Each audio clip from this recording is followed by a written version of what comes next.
다 같이 주기도문 하심으로 11월 20일 새벽 예배를 시작하겠습니다. 하늘에 계신 우리 아버지, 아버지의 이름을 거룩하게 하시며 아버지의 나라가 오게 하시며 아버지의 뜻이 하늘에서와 같이 땅에서도 이루어지게 하소서. 오늘 우리에게 일용할 양식을 주시고 우리가 우리에게 잘못한 사람을 용서하여 준 것 같이 우리 죄를 용서하여 주시고 우리를 시험에 빠지지 않게 하시고 악에서 구하소서. 나라와 권능과 영광이 영원히 아버지의 것입니다. 아멘. 다 함께 찬송가 420장 찬양하시겠습니다.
오늘 우리 공동체의 성경읽기 본문은 고린도전서 6장입니다.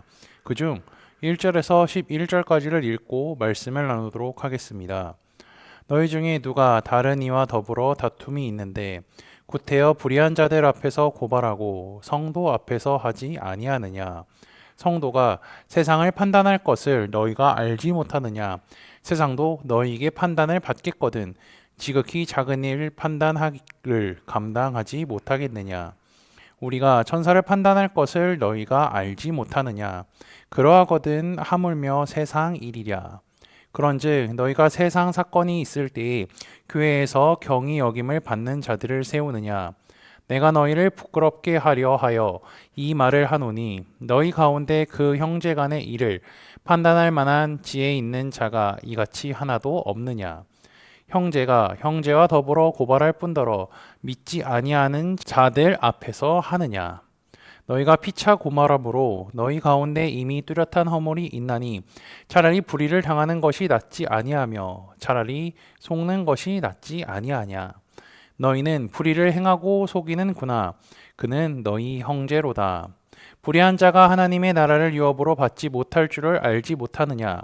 미혹을 받지 말라. 음행하는 자나 우상 숭배하는 자나 간음하는 자나 탐색하는 자나 남색하는 자나 도적이나 탐욕을 부리는 자나 술 취하는 자나 모욕하는 자나 속여 빼앗은 자들은 하나님의 나라를 유업으로 받지 못하리라.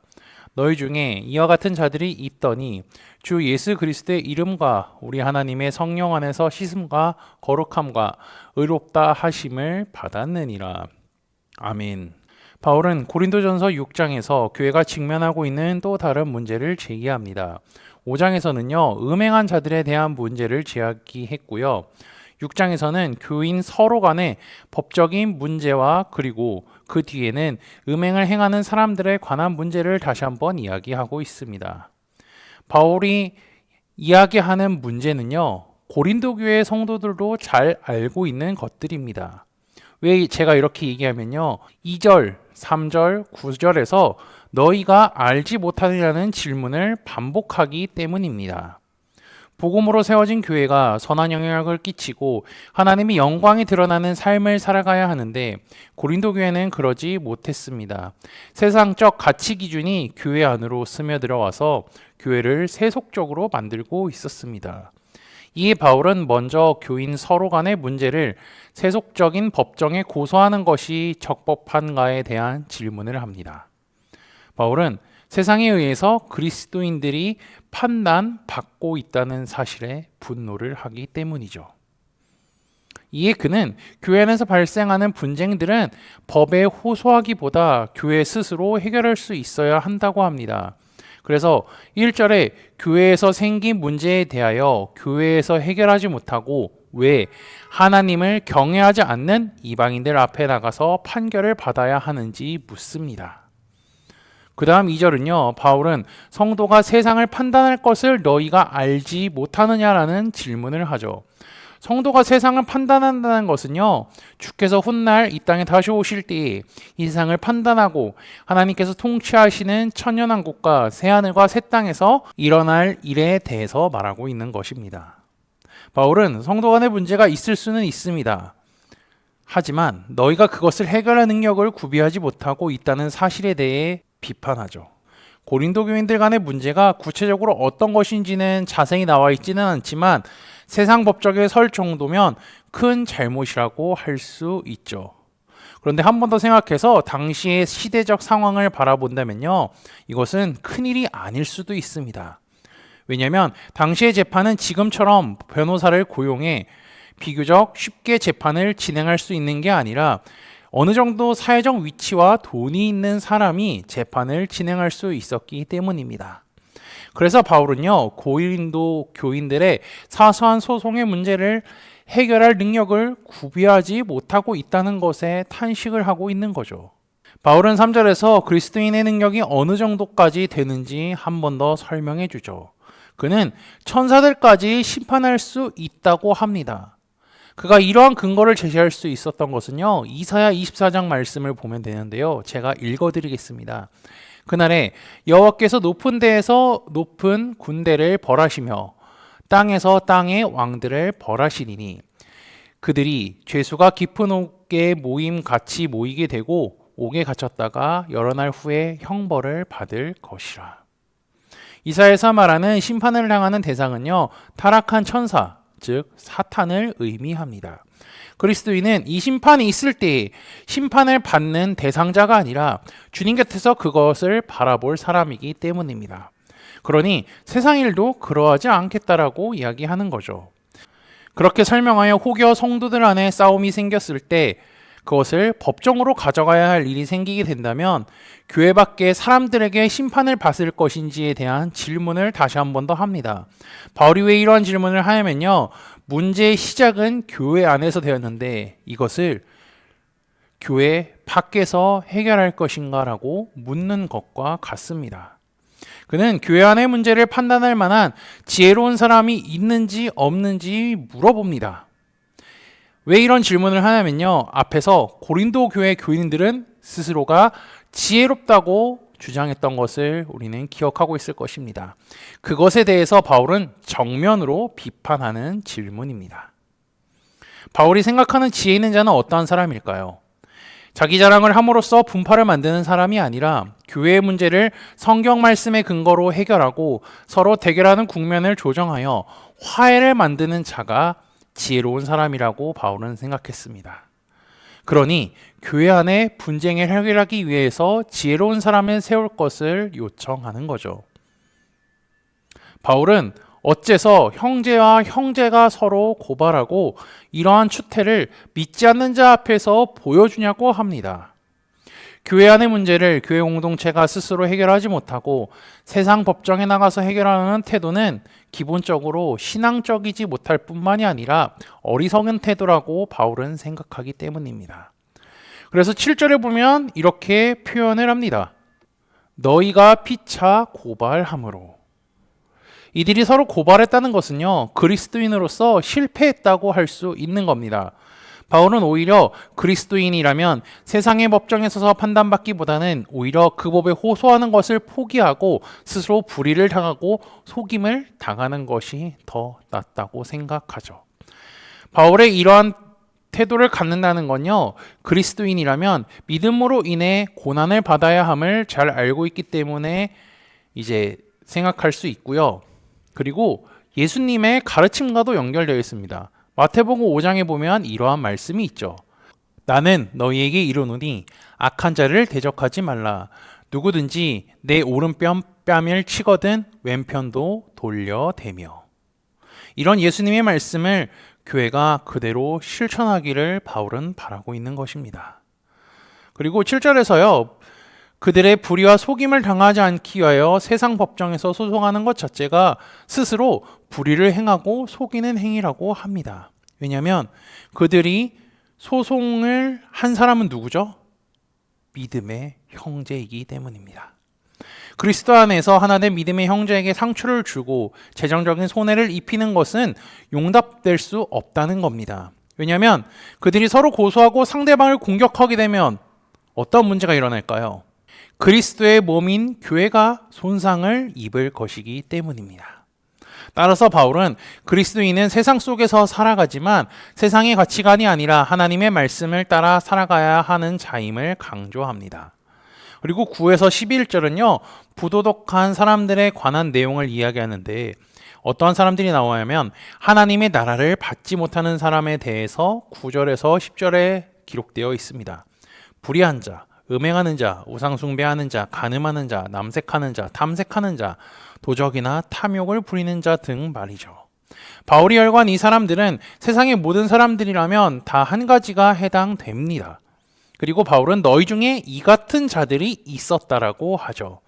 이것은 실제로 고린도 교회 모두가 그런 것이 아니라 일부만 해당되는 것입니다. 바울이 왜 이러한 이야기를 꺼냈는지 11절 하반절을 보면 우리는 확인할 수가 있죠. 주 예수 그리스도의 이름과 우리 하나님의 성령 안에서 씻음과 거룩함과 의롭다 하심을 받았느니라. 9에서 10절은 우리가 아직 죄인 되었을 때의 모습이지만 복음을 통하여 예수 그리스도를 믿는 자들에게 성령 안에서 씻음과 거룩함과 의롭다 하심을 받아서 하나님의 자녀가 되었다는 것을 의미하죠. 고린도 교회인들의 이러한 변화는 복음으로 예수 그리스도의 이름으로 성령의 능력으로 가능하게 된 것입니다. 이거를 조금 더 고급스럽게 한번 표현해 볼까요? 그러면 삼위일체 하나님께서 그리스도인의 삶의 전적인 변화와 구원의 길에 동참하고 있다고 할 수 있는 것입니다. 그러니 바울은 고린도 교회 성도들끼리 문제가 생긴다면 세상 법정으로 가져가지 말고 하나님의 말씀을 통하여 자신의 잘못과 죄를 회개하고 서로를 용서하라는 겁니다. 바울은 이와 같은 말을요, 데살로니가 교인들에게도 얘기하는데요. 제가 데살로니가전서 5장 말씀을 읽어드리겠습니다. 그러므로 피차 권면하고 서로 덕을 세우기를 너희가 하는 것 같이 하라. 그리고 13절 하반절 사랑 안에서 가장 귀히 여기며 너희끼리 화목하라. 바울이 고린도 교회를 향한 권면을 생각하시며 믿음의 길을 걸어가는 코너스톤 공동체가 서로를 향해 사랑하고 격려하고 화목하시기를 주님의 이름으로 축복합니다. 다 함께 찬송가 309장 찬양하시겠습니다.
다 함께 기도하시겠습니다. 세상을 창조하신 하나님 아버지, 주께서 만드신 세상에서 살아갈 수 있게 하심에 감사합니다. 자연을 통하여 주님의 전지전능하심을 느끼게 하시고 성경 말씀을 주야로 묵상할 때에 하나님의 크신 사랑이 느껴지게 인도하여 주옵소서. 그리고 세상을 사랑하는 믿음의 형제 자매들이 오늘도 승리할 수 있는 힘과 능력을 허락해 주옵소서.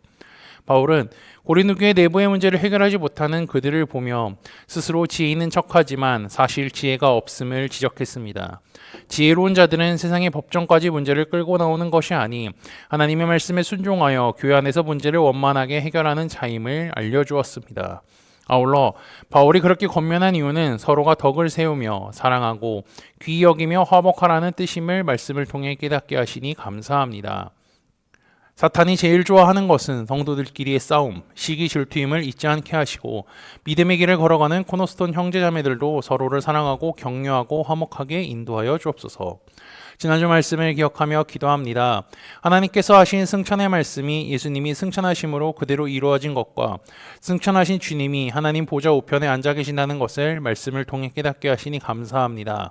아울러 하나님 보좌 옆에 계신 예수님께서 우리를 위하여 중보하신다는 것과 주께서 다시 오실 때에 믿는 자들도 하늘로 승천하실 것임을 말씀을 통해 배웠사오니 깨어 기도하며 주께서 다시 오실 것을 소망하며 살아가는 코너스톤 형제자매들이 되도록 인도하여 주옵소서.